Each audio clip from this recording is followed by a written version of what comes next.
ច្រណែនទុំនឹងទាវ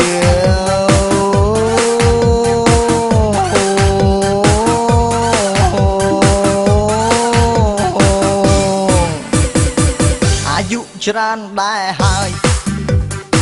បដិចឡើយមិនមានស្នេហ៍ស្មងជីវិតគិតទៅដូចសក់កក្រង់ជួបមនុស្សកុហកស្នេហាផ្ដេសផ្ដា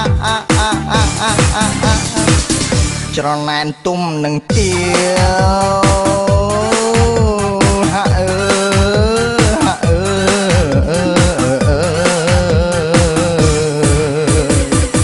កាលពីនៅរៀនខ្ញុំពូកែអក្សរសាំងចូលចិត្តអានរឿងទុំទាវណាស់តែខុសស្រឡាំងខ្ញុំប្រទាំងតែកាកៃ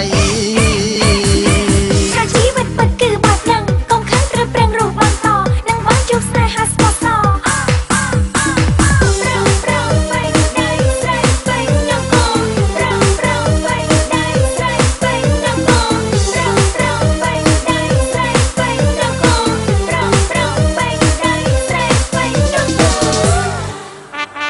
កុំទេច្រើនណាស់ទុំទាវឡើយរួចចង់ក្រោយពួកគេស្លាប់នេះគឺជារឿងឈឺចាប់មកស្ដាប់ព្រាបសម័យថ្មីឥឡូវនេះផ្លាស់ប្ដូរហើយគេហៅស្នេហ៍យុវឡើងវ័យបានដូចជាស្វាយជ័យមិនពន់មកតែផងក៏ខ្លាំងបដោតតែបើយើងអត់ជួបព្រៀងអ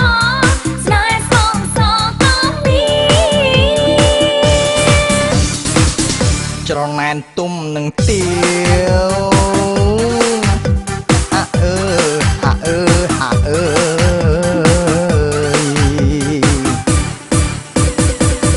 ទួងស្លាប់ក៏ដោយ